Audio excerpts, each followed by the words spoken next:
과정 가운데 우리가 볼 수 있는 게 뭡니까? 신중함이죠. 한 영혼을 하나님 앞에서 세우기 위한 신중함이 이 가운데 있다는 거예요. 정당한 판단을 하기 위한 노력이 이 가운데 있다는 거예요. 사랑하는 성도 여러분, 우리 안에 내가 가지고 있는 그 관계 속에서 정당하게 평가하지 못하고 신중하게 생각하지 못하여서 왜곡되게 처리하는 일들이 분명히 있을 것입니다. 오늘 이러한 내용들을 가지고 하나님 앞에서 다시 한번 우리 자신을 바라봐야 한다는 것입니다. 사랑하는 성도 여러분, 오늘 우리 안에 그러한 그 상대 입장을, 다른 사람의 그런 모습들을 헤아릴 수 있는 그런 넉넉한 마음이 있기를 원합니다. 오늘 둘째로 뭘 얘기하는 거냐면, 비판하지 말라 하는 이야기는 사랑을 가지고 비판하라는 거예요. 사랑을 전제로 하여 비판하라는 거예요. 사랑을 전제로 하여 판단하라는 거예요. 누가복음 6장 36절에서 38절에 가서 보시면 36절 한 절만 읽겠습니다. 다 같이 읽겠습니다. 시작.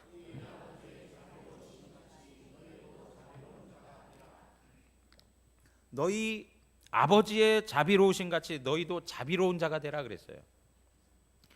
하나님 아버지가 자비로우신 분이다. 그러니까 너희도 자비로워라 이렇게 얘기해요. 그러면서 하는 말이 37절에 보니까 비판하지 말라. 그리하면 너희가 비판을 받지 않을 것이요 하면서 오늘 마태복음 우리가 읽은 본문의 말씀과 같은 의미의 말씀이 주어지고 있어요. 그러니까 무슨 얘기를 하고 싶으신 거냐면, 비판하는 것 자체를 금하시는 것이 아니라 비판을 하는데 무엇을 가지고 하라고요? 자비하심을 갖고 하라는 거예요. 자비하심을 갖고, 사랑을 가지고 하라는 거예요. 사랑을 가지고. 사랑 없이 하니까 문제가 된다는 거예요. 사랑을 가지고 그를 판단하라는 거예요. 그런데 우리가 비판하는 거 왜 비판합니까? 다른 데 있지 않습니다. 우리가 좀 이따 보겠지만 우리를 더욱더 드러내려고 하는 그 마음 때문에 그런 거예요. 다른 사람을 더 폄하시키기 위해서 비판하는 거예요. 누가복음 9장 52절에서 56절에 보니까 예수님께서 사마리아 성에 들어가십니다. 근데 한 마을에서 예수님과 그 제자들을 받아주질 않는 거예요. 제대로 환영해주지 않는 거예요. 그러니까 이 야고보와 요한이 이제 화가 난 거예요. 그래서 예수님에게 뭐라고 그러냐면, 주님, 우리가 불을 명하여 하늘로부터 내려서 저들을 멸하라 하기를 원하시나이까? 그렇게 물어요. 하나님, 저렇게 강팍한 인간들 하늘에서 그냥 불로 때려가지고 심판하도록 할까요? 이렇게 이야기하는 거예요. 그러니까 예수님께서 55절에 보니까 예수께서 돌아보시며 꾸짖으시고 그랬어요. 꾸짖으셨어요. 무슨 말이냐 하고 꾸짖으셨어요. 마땅히 비판받고 판단받을 만한 그러한 형편에 있다 하더라도 예수님께서 어떻게 하세요? 꾸짖으시면서 그들에게 다른 가르침을 주시는 거예요. 이 요한이 예수님의 그러한 삶의 내용 가운데 가르침을 받았는데, 그 가르침이 뭐냐면 우리 요한 1서에 있는 말씀, 요한 1서 4장 7절에서 8절에 있는 말씀인데요. 다 같이 읽겠습니다. 사랑하는 자들아, 우리가 서로 사랑하자. 사랑은 하나님께 속한 것이니 사랑하는 자마다 하나님으로부터 나서 하나님을 알고, 사랑하지 아니하는 자는 하나님을 알지 못하나니 이는 하나님은 사랑이심이라. 요한이 예수님과 다니면서 이러한 사건들을 경험하면서 예수님으로부터 가르침을 받았는데, 그 가르침의 내용이 뭐예요? 사랑하라는 거예요. 사랑하라는 거. 누구를 판단하고 내가 무엇인가를 결정한다 하더라도 그 가운데 항상 무엇이 있어야 된다고요? 사랑이 있어야 된다는 거예요. 사도 바울이 이러한 맥락의 내용들을 그대로 이어받아서 고린도 교회 안에 여러 분쟁이 있고 또 은사를 인하여서 여러 갈라짐이 있을 때, 그리고 다양한 은사들을 가지고 자기가 신앙적으로 우월하다는 것을 내세울 때에 사도 바울이 뭘 이야기하냐면, 더 큰 은사들을 사모하라, 더 큰 은사들을 사모하라 하면서 다양한 은사들에 대한 내용들을 언급하면서 그 모든 은사들 가운데 반드시 있어야 되는 것이 사랑이다라고 고린도전서 13장에 사랑을 언급하고 있는 거예요. 내가 방언을 해요? 거기에 사랑이 있어야 된다는 거예요. 내가 병 고치는 은사가 있어요? 거기에 사랑이 있어야 된다는 거예요. 내가 누구를 권면하는 은사가 있어요? 거기에 사랑이 있어야 된다는 거예요. 내가 누구를 화목시키는 그런 은사가 있어요? 거기에 사랑이 있어야 된다는 거예요. 오늘 예수님께서 말씀하시는 게 무엇입니까? 비판하지 말라 하는 것은 비판을 금지하는 것이 아니라 사랑을 가지고 하라는 거예요. 갈라디아서 6장 1절 또 한번 읽어보겠습니다. 다 같이 읽겠습니다. 시작. 형제들아, 사람이 만일 무슨 범죄한 일이 드러나거든 신령한 너희는 온유한 심령으로 그러한 자를 바로잡고 너희 자신을 살펴보아 너도 시험을 받을까 두려워하라. 여기 뭐라고 얘기하고 있습니까? 온유한 심령으로, 온유한 심령으로, 온유한 심령으로 바로 잡아주라는 거예요. 범죄한 사람이 있으면 그 사람을 갖다가 그냥 평가절하하고 폄하하고 막 짓밟고 완전히 이겨버려서 다시 회복할 수 없는 지경으로 만들라는 게 아니고 그 사람을 바로 잡아주라는 거예요. 바로 잡아줘라. 무엇으로요? 온유한 심령으로.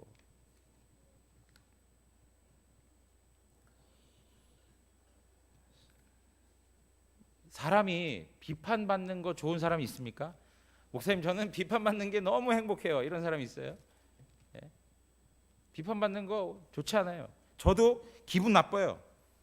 근데 저한테 비판 잘하는 사람이 한 명 있어요. 제 아내가 가끔가다 이렇게 이야기해요. 대표적인 사람이에요. 대표적인 사람. 뭐 좀 이렇게 제대로 하라고 말이죠. 제가 이제 이 설교를 준비하면서 제가 간혹 그런 그 어떤 실제적 이야기들을 좀 얻기 위해서 간혹가다 이렇게 물어볼 때가 있어요. 이번에도 설교 준비하면서 혹시 비판을 해가지고 오히려 비판을 당한 사람 그런 스토리나 그런 이야기들 뭐가 있을까 물어봤어요. 그랬더니 건희 아빠 자체네. 그래서 또 내가 왜 물어봐가지고 왜 물어봐가지고 그 비웃음 아주 건강에 해롭습니다. 근데 뭐라고 그러느냐, 머리에서부터 발끝까지 그게 다 묻어난다는 거예요. 머리에서부터 발끝까지. 여러분 보십시오.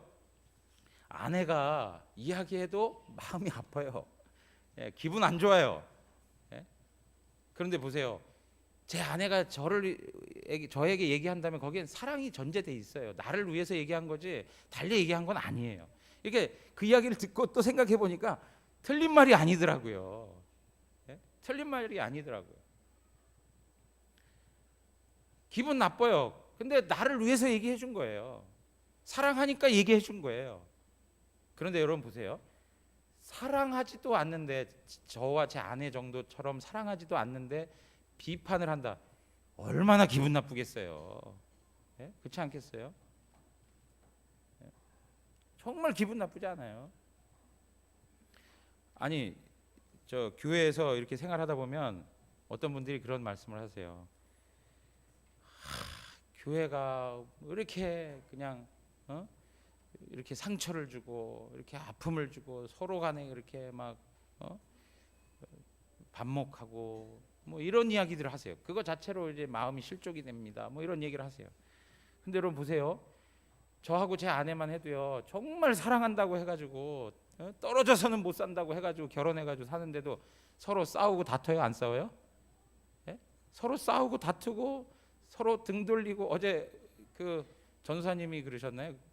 부부가 서로 그냥 등 돌리고 있어도 같이 있는 거라고. 아니, 아내하고도 그렇게 서로 다투고 싸우고 하는데 여기 우리 저 영안교회라고 하는 이름으로 여기 다 모이셨잖아요. 여기 다 모이셔가지고 우리 서로 사랑해가지고 밖에서 사랑해가지고 난 당신 때문에 나 영안교회 나와야 되겠어 하고 오신 분들 있으세요? 한 분도 없어요. 어떻게 와서 보니까 서로 만난 거, 여기서 교제하다 보니까 이런 사람이라는 건 알게 되고 여기서 교제가 시작된 거 아니겠어요? 그러다 보면 서로 부딪히는 것도 있고 서로 이해가 되지 않는 것도 있고 서로 섭섭한 것도 있고 하는 게 어떻게 보면 정상적인 거예요. 예. 그걸 이해하셔야 된다고요. 그걸. 예. 사랑하는 성도 여러분, 마찬가지입니다. 우리가 사랑하지 않는 그런 관계 안에서 이야기 들으면 얼마나 그게 마음이 아프고 속이 상한지 몰라요. 예. 근데 그러한 비난과 비판을 계속 한다면 그 영혼이 얼마나 고통스럽겠냐 이거예요. 사랑해도 아픈데. 예? 사랑해도 아픈데. 우리 가족 안에서 보면 누가 잘못을 하면 호되게 야단치지 않습니까? 그죠? 아주 가혹하게 야단을 치죠, 그냥. 예. 모르겠습니다. 우리 뭐 각 가정마다 다 다르니까. 저는 하여튼 뭐 하나 문제가 있었다 그러면 뭐 방망이 들고 그냥 확 했으니까. 예. 호되게 야단쳐요. 그리고 어떻게 해요? 그리고 누워 있으면 안티프라민 발라지는 게 우리 옛날에, 예? 아버님한테 뭐 잘못해가지고 막 야단 맞고 매 맞고 그러면 그냥 울다 지쳐서 잠드는 거 같으면 거기 가가지고 안티프라민, 다른 것도 아니에요. 예? 그거 쫙 발라가지고. 사랑하는 성도 여러분, 우리가 상대방의 잘못 그리고 실수, 그런 모든 것들을 우리가 늘 보고 살아가요. 그럴 때마다 사랑으로 바라봐주고 사랑으로 권면해주고 사랑으로 안내해줘야 되는 것이죠. 오늘 이러한 우리의 그런 마음의 그런 모습들이 하나님 앞에서 회복되어지기를 원합니다. 어떤 분이 혼자 남편하고 떨어져서 혼자 사는데 식칼에 손이 벤 거예요. 그래가지고 막 출근하는 길에 그 손을 붙잡고 약국을 갔어요. 뭐 당장 문 열린 데가 없으니까 약국을 찾아갔는데 약사 선생님이 그냥 반창고 하나 툭 던지면서 별것도 아닌데 웬 그렇게 야단이야? 이런 식으로 이렇게 주더라는 거예요. 그거 붙잡고 얼마나 더 화가 나더라는 거죠. 본인이 잘못했는데도. 무슨 약사가 무슨 죄가 있겠습니까? 근데 그 손을 붙잡고 직장에 와서 앉아 있었더니 자기 동료 언니가 찾아와 가지고 그 손을 붙잡고 그냥 그 반창고를 붙여주고 하는데 마치 무슨 금메달을 딴 것 같더라는 거예요. 마음에 섭섭하고 마음에 화가 나고 막 그랬던, 처량하고 했던 그 마음들이 다 녹아지고 위로가 되고 마치 보상을 받는 것 같더라는 것이죠. 공감해 준다는 게 귀한 거죠. 공감해 준다는 거. 비판을 하는데 공감해 주는 거예요. 공감해 주는 거예요. 이런 거 있죠. 어린 아이들이 막 달려가다가 팍 넘어지지 않습니까? 그러면 어떤 엄마는 막 가가지고 그냥 조심성도 없이 왜 그러냐고 그리고 막 야단을 쳐요. 그럼 이 아이가 울던 걸 어떻게 해요? 더 크게 울어요. 막 더 크게 울어요. 더 서러워가지고 막 크게 울어요. 그러면서 또 한마디 붙이죠. 하여튼 지혜비 닮아가지고 조심성도 없어서 뭐 그냥 그러면 아빠 닮았다는 소리 때문인지 뭐 때문인지 모르지만 하여튼 더 크게 소리를 막 지르면서 운단 말이에요. 근데 어떤 엄마는 어떻게 해요? 탁 넘어졌습니다. 아이고 아프겠구나. 그리고 나서 그 손을 붙잡고 호호 불어주면 그냥 그 아이 마음이 그냥 다 녹아져가지고 울음도 안 하잖아요.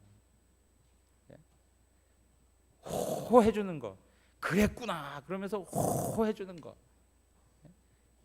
그런 거 해보신 적 있잖아요, 그죠? 아이 손 탁 잡고 호 해줘. 다 났다. 다 났긴 뭐가 다 나요.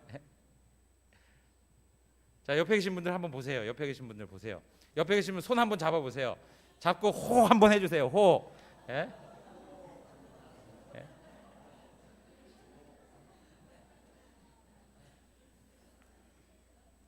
사랑하는 성도 여러분, 항상 공감해 주는 것은 사랑에서 출발할 수 있습니다. 예, 사랑에서 출발하는 거예요. 호 해주기를 기다리는 사람이 얼마나 많은지 몰라요. 예, 우리 주변에 보세요. 호 해줬으면 아 그랬구나 하는 그 소리 한번 들었으면 하는 그 사람들이 얼마나 많은지 몰라요. 제가 목사이지만 목사는 실수합니까 안 합니까? 네? 말씀 잘 하셔야 돼요. 네, 실수합니다. 잘못합니다. 그럴 때 오셔서 잘못한 거에 대해서 얘기해 주실 수 있어요. 근데 얘기해 주실 때 편이 되어서 얘기해 주세요. 편이 되어서. 정말 위에서 얘기해 주셔야 돼요. 근데 편이 아니라 대적자가 돼가지고 어떻게 그따위로 합니까? 막 이러고 하면 목사도 마음에 상함이 있겠어요? 없겠어요? 있어요. 예, 똑같이 있어요. 그러니까 편이 되어서 얘기해 줘야 돼요. 예, 공감해 주면서 이야기해 주세요. 우리 대구 영안교회가 이러한 은혜 가운데 거하는 교회 되기를 원합니다. 예, 예.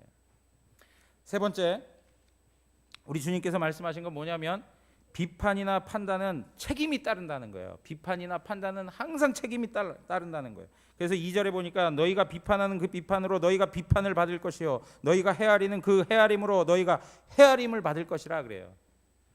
그런데 중요한 문제가 있어요.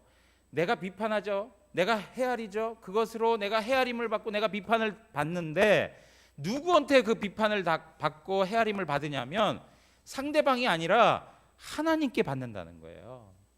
네, 하나님께 받는다는 거예요. 제가 아까 제 아내한테 그런 물어봤던 질문이 있잖아요. 누가 비판하고 누가 헤아려서 그 헤아림을 받고 도로 비판을 받는 사람이 누가 있을까? 그래 해봤더니 당신이라고 얘기해가지고 제가 한번 생각해봤어요. 그랬더니 정말 머리에서부터 발끝까지 그렇더라고요. 제가 한번 이야기한 적 있어요. 제 머리, 그러니까 중고등학교 시절, 철없던 대학 시절 조심해야 돼요. 말 조심하고 판단하는 거 조심해야 돼. 제가 같이 공부하던 자매한테 야, 너 머리가 왜 이렇게 대머리냐 뭐 하면서 막 약 올린 적이 있었어요. 그랬더니 그 친구는 저한테 한 번도 와가지고 제 머리를 뭐 뽑아보려고 했던 적도 없어요. 근데 세월을 살다 보니까 하나님께서 이렇게 만들어주세요. 직접 하지 않아요. 하나님께서 헤아리시는 거예요. 제가 그랬죠. 제가 군 생활도 현역 가지 못했다고. 그때도 야, 현역도 못 가냐. 막 그런 고등학교 시절에 얼마나 그런 옛날에 그 방이 가지고 재밌는 이야기가 얼마나 많았어요. 그거 할 때마다 배꼽 빠지며 막 낄낄낄낄 대고 웃고 했던 그런 헤아림들. 근데 어떻게 해요? 어느 때 보니까 현역으로 갔다가도 제가 현역으로 갔었거든요. 갔다가 다시 나오게 해가지고 방위로 가게 하시더라고요. 그러니까 여러분 이게 하나님께서 내가 헤아렸던 내가 판단했던 그것들을 내 삶에 오게 하실 때가 있더라고요. 이런 부분에서 내가 헤아리고 판단하는 것이 책임을 따른다는 것을 늘 생각하셔야 돼요. 어떤 책임을 하나님 앞에서 져야 되는가? 아주 중요한 문제입니다. 그래서 로마서 2장 1절에 가서 한번 보시면 이런 말씀이 있습니다. 그러므로 남을 판단하는 사람아 누구를 막론하고 내가 핑계하지 못할 것은 남을 판단하는 것으로 내가 너를 정죄함이니 판단하는 내가 같은 일을 행함이니라. 내가 그걸 판단하고 비판하고 정죄하고 했는데 어느 날 그것이 내 앞에 와요.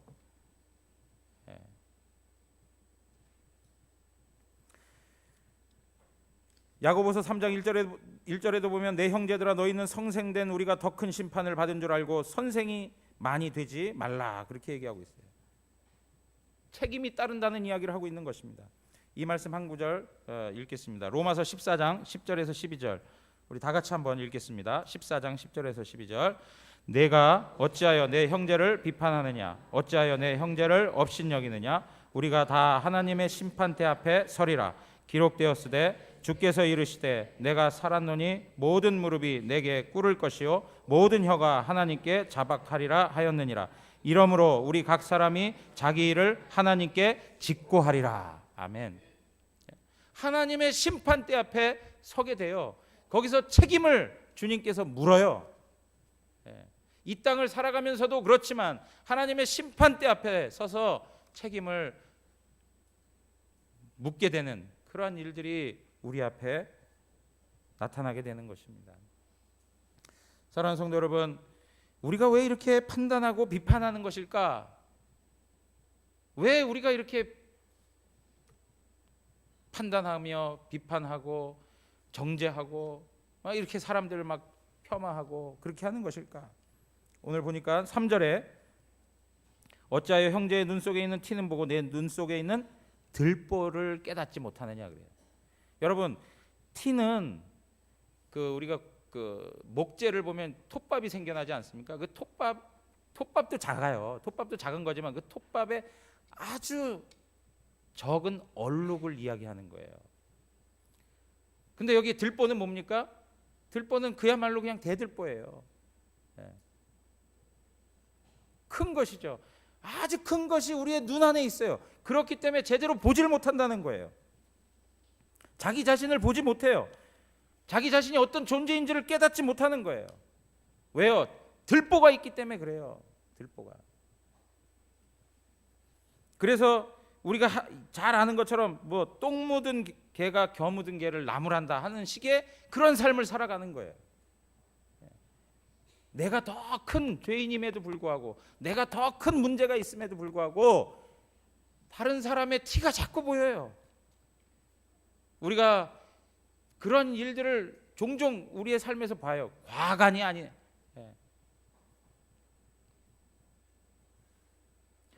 왜 그렇습니까? 무지하기 때문에 그렇습니다. 우리가 어떤 존재인지를 깨닫지 못하고 살아가기 때문에 그렇습니다. 우리 자신에 대해서 알지 못하기 때문에 그렇습니다. 여러분, 그리스도인이라는 것은 내가 어떠한 처지에 있는 존재인지를 아는 사람들입니다. 내가 그리스도 밖에 있었을 때 어떠한 존재였었는지, 하나님의 은혜가 없으면 어떠한 존재로 나타날 수밖에 없는지, 구체적으로 하나님 앞에서 내가 어떤 존재인지를 아는 사람이 바로 그리스도인인 거예요. 우리가 이렇게 하나님 앞에 살아갈 수 있는 것만으로도 하나님의 큰 은혜를 우리가 누리고 있는 것입니다. 사랑하는 성도 여러분, 다시 한번 말씀드립니다. 우리 자신을 알아야 됩니다. 우리 자신을. 우리 자신이 어떠한 존재인지를 알아야 판단하거나 정죄하거나 비판하는 일들을 멈출 수 있다는 거예요. 여러분, 여기에 들보가 있다 이렇게 얘기하는데, 이 들보는 다른 걸로 표현하면 외식으로 나타나는 거예요. 외식. 오늘 성경에 외식하는 자여 이렇게 얘기하고 있어요. 외식으로 나타난다. 외식은 뭡니까? 꾸미는 것이죠. 연극하는 것이라고 말씀을 드렸습니다. 왜 연극을 합니까? 자기 자신이 다른 사람들보다 더 낮고 우월하다라고 하는 것을 드러내기 위해서 외식하는 거예요. 그러니까 눈 속에 들보는 뭐냐면 철저히 자기 이기성이에요. 철저히 자기 중심성이에요. 그리고 자기 우월감이에요. 그것이 우리의 눈을 가리고 있기 때문에 우리 자신을 보지 못하는 거예요. 사랑하는 성도 여러분, 우리는 자꾸 우리 자신들을 과시하려고만 합니다. 다른 사람보다 내가 더 고상하고 더 지식이 있고 더 낫고 더 부유하고 더 가치 있는 사람인 것인 양 우리 스스로를 만들어가요. 그래서 어떻게 해요? 다른 사람의 티를 빼주겠다고 하는 거예요. 티를 빼주는 게 그 사람을 위해서 티를 빼주는 게 아니라 에이고 이런 걸 가지고 살아 어떻게 하고 폄하하는 거예요. 다른 사람을 폄하해야 자기 자신이 우월해질 수 있어요. 자기 자신이 드러날 수가 있어요. 이것이 바로 우리의 문제라는 것입니다. 사랑하는 성도 여러분, 자기 주장, 자기 의를 내세우는 것, 자기가 높아지려고 하는 그 마음, 그것이 우리 삶의 들보입니다. 그것을 빼내어야 한다는 거예요. 그것이 우리로 하여금 판단하게 하고 비판하게 하는 거예요. 이것을 어떻게 빼낼 수 있을까요? 이것은 바로 예수 그리스도만이 해결하실 수 있는 내용인 것입니다. 예수 그리스도만. 왜 그렇습니까? 예수 그리스도는 들보가 없는 분이세요. 들보가 뭐라고 했습니까? 자기 중심성이에요. 자기 이기성이에요. 자기 교만이고 자기 주장이고 자기 의예요. 예수님은 그러한 것이 없던 분이었어요. 우리가 이렇게 들보를 가지고 살아가는 이유가 뭡니까? 우리 자아가 살아있기 때문에 그렇다는 거예요. 예수 그리스도의 십자가 앞에 우리 자신이 우리의 들보를 내어놓아야 해요. 그래서 예수님이 십자가에서 죽으신 것처럼 우리도 죽어야만 이 들보가 없어지는 거예요. 내가 죽어야만 합니다. 내가 완전히 죽어야만 해야 되는 거예요. 그래서 하나님의 교회는 죽은 사람이 많을 때 건강한 거예요. 다 죽어 있는데 혼자 살아가지고 막 소리 지르고 드러내고 해보세요. 누가 알아주나?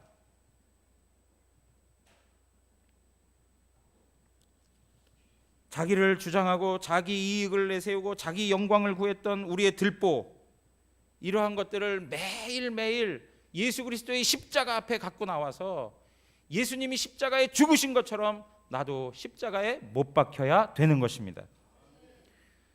내가 예수 그리스도의 십자가와 그의 부활하심을 믿고 천국만 가면 되지, 내가 하나님 나라만 가면 되지, 그건 우리의 신앙을 너무나도 가난하게 가는 거예요. 예수 믿고 천국 가는 게 신앙의 목적이 아니에요. 예수 믿고 하나님처럼 변화되는 것이 하나님께서 우리에게 두신 목적이에요.